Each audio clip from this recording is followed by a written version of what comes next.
చట్టసభల్లో 3 బిల్లులపై చర్చ ఇప్పుడు దేశవ్యాప్తంగా హాట్ టాపిక్ గా మారింది.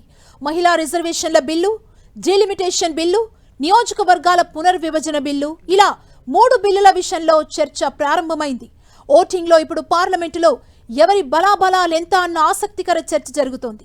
దీనిపై మా colleague Sunil full details present చేస్తారు. చట్టసభల్లో మహిళా రిజర్వేషన్ల బిల్లు, డీలిమిటేషన్ ద్వారా నియోజకవర్గాలను పెంచే బిల్లు, నియోజకవర్గాల పునర్విభజన బిల్లు, ఇలా 3 బిల్లులను పార్లమెంట్ ముందుకు తీసుకొచ్చింది కేంద్రం. ఈ సందర్భంగా ఈ బిల్లులపై చర్చ, ఆ తర్వాత ఓటింగ్ను కూడా నిర్వహిస్తోంది. దీంతో ఇప్పుడు పార్లమెంట్లో ఎవరి బలాలు ఎంత అన్నటువంటి ఒక ఆసక్తికరమైన చర్చ జరుగుతోంది.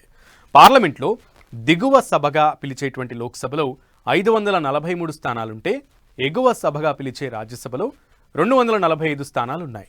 లోక్సభలో 292 స్థానాలున్న ఎన్డీఏ కూటమిలోని పార్టీల వారీగా ఉన్న బలాబలాలను పరిశీలిస్తే బీజేపీకి 240 ఎంపీ సీట్లున్నాయి. ఇక టీడీపీకి 16, జనతాదళ్ యునైటెడ్ పార్టీకి 12, శివసేనకు 7, రామ్ విలాస్ లోక్ జనశక్తి పార్టీకి 5, జేడీఎస్కి 2, జేఎస్పీకి 2, ఆర్ఎల్డీకి 2, ఎన్ఎస్పీకి 1, ఏజేఎస్యూపీకి 1, ఏడీఏఎల్కి 1, ఎస్ఏడికి 1, ఏజేయుఎస్పీ అనేటువంటి ఒక పార్టీ ఉంది, దానికి 1, ఏజీపీకి 1, యూపీపీఎల్ అనే పార్టీకి 1 సీట్ల బలం ఉంది. ఇలా మొత్తంగా ఎన్డీఏ కూటమికి 292 ఎంపీ సీట్ల బలం ఉంది 543లో.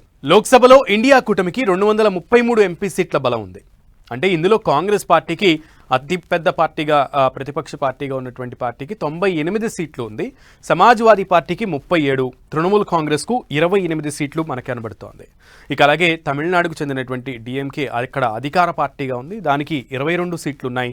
ఠాక్రే శివసేనకు 9, ఎన్సీపీకి 8, సిపిఐ ఎంకి 4, ఆర్జేడీకి 4, ఆమ్ ఆద్మీ పార్టీకి 3, ఐయుఎంఎల్ అనేటువంటి పార్టీకి 3, జేఎంఎంకి 3, సిపిఐఎంఎల్కి 2, సిపిఐకి 2, జేకేఎన్సీకి 2, వీసీకేకి 2, కేఈసీకి 0, ఎండిఎంకేకి 1, ఆర్ఎల్పీకి 1, ఇక ఆర్ఎస్పీకి 1, ఎంఐఎంకి 1, బీఏపీ పార్టీకి 1.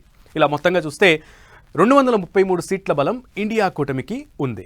ఇక ఇప్పుడు చట్టసభల్లో మహిళా రిజర్వేషన్ల బిల్లు, డీలిమిటేషన్ ద్వారా నియోజకవర్గాలను పెంచే బిల్లు, నియోజకవర్గాల పునర్విభజన బిల్లు, ఇలా 3 బిల్లులను పార్లమెంట్ ముందుకు తీసుకొచ్చింది కేంద్రం. ఈ సందర్భంగా ఈ బిల్లులపై చర్చ, ఓటింగ్ను నిర్వహిస్తోంది. దీంతో ఇప్పుడు పార్లమెంట్లో బిల్లులను ఆమోదించే సభ్యులు ఎంతమంది, వ్యతిరేకించే వారెంతమంది, తటస్థంగా ఓటింగ్లో పాల్గొనే వారెంతమంది అనేది ఇప్పుడు ఆసక్తికరంగా మారింది. ఎన్డీఏకి 292, as a said earlier, India కూటమికి 233 సభ్యుల బలం ఉంది. ఇతరులు 15 మంది ఉన్నారు. సో పార్లమెంట్లో సాధారణ మెజారిటీ 50% కంటే పైన ఉండాలి. రాజ్యాంగ సవరణలు లేదా అత్యంత కీలకమైన నిర్ణయాల కోసం పరిగణలోకి తీసుకునే ప్రత్యేక మెజారిటీలో ఆర్టికల్ 368 ప్రకారం 3/2 మెజారిటీ అనేది కావాలి. అంటే 66.6% మంది సభ్యుల మద్దతు కావాల్సి ఉంటుంది. ప్రస్తుతం 540 మంది సభ్యులున్న పార్లమెంట్లో 3/2 మెజారిటీ అంటే 360 సీట్లు అనుకూలంగా రావాల్సి ఉంటుంది. అంటే మరో 68 మంది సభ్యుల బలం అవసరం. ఎందుకంటే ఎన్డీఏకి 292 మంది బలమే ఉంది. సో ఇంకా 68 మంది సభ్యుల బలాన్ని అంగీకారాన్ని కూడగొట్టవలసినటువంటి పరిస్థితి ఉంది. మరి ఆ సభ్యుల బలాన్ని ఎన్డీఏ కూటమి ఎలా సంపాదిస్తుందనేదే ఇక్కడ ఆసక్తికరమైనటువంటి అంశం. సో పార్లమెంట్లో నియోజకవర్గాల పునర్విభజన అంటే డీలిమిటేషన్ బిల్లును ప్రవేశపెట్టినటువంటి మోదీ సర్కార్కు ప్రతిపక్షాల నుంచి ఇప్పుడు గట్టి సవాలు ఎదురుకానుంది. ఈ బిల్లు ఆమోదం పొందాలంటే అధికార విపక్షాల మధ్య బలాబలాల ప్రదర్శన అనివార్యంగా కనిపిస్తోంది.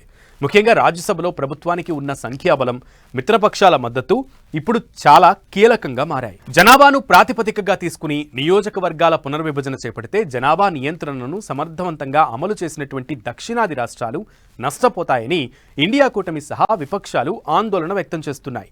దీనివల్ల ఉత్తరాది రాష్ట్రాల లోక్సభ స్థానాలు పెరిగి దక్షిణాది సీట్లు తగ్గుతాయని, ఇది సమాఖ్య స్ఫూర్తికి విఘాతమని వారు వాదిస్తున్నారు. అయితే దేశవ్యాప్తంగా ఓటర్ల సంఖ్య గణనీయంగా పెరిగినందున ప్రజలకు మెరుగైన ప్రాతినిధ్యం కల్పించాలంటే లోక్సభ స్థానాల సంఖ్యను పెంచడం తప్పనిసరి అని అటు కేంద్ర ప్రభుత్వం చెబుతోంది. అంతేకాకుండా 2023లో పార్లమెంట్ ఆమోదించినటువంటి నారీ శక్తి వందన్ అధినియం మహిళా రిజర్వేషన్ చట్టం అమలు కావాలంటే ముందుగా డీలిమిటేషన్ ప్రక్రియ అనేది పూర్తి కావాల్సి ఉంది. సో ఈ ప్రక్రియ జరగకుండా మహిళలకు 33% రిజర్వేషన్లు కేటాయించడం అనేది సాధ్యం కాదు. సో ఈ నేపథ్యంలో పార్లమెంటు ప్రత్యేక సమావేశాలు వాడివేడిగా జరగడం ఖాయంగా కనిపిస్తోంది. ఈ బిల్లును అడ్డుకునేందుకు విపక్షాలు వ్యూహాలు రచిస్తుండగా ఎలాగైనా ఆమోదింపచేసుకోవాలని అధికార పార్టీ ఎన్డీఏ కూటమి ప్రభుత్వం పట్టుదలగా ఉంది. ఇది కేవలం సీట్ల పెంపు వ్యవహారం మాత్రమే కాదని, దేశ రాజకీయ ముఖచిత్రాన్ని, అధికార సమతుల్యతను మార్చే కీలక అంశమని రాజకీయ విశ్లేషకులు భావిస్తున్నారు.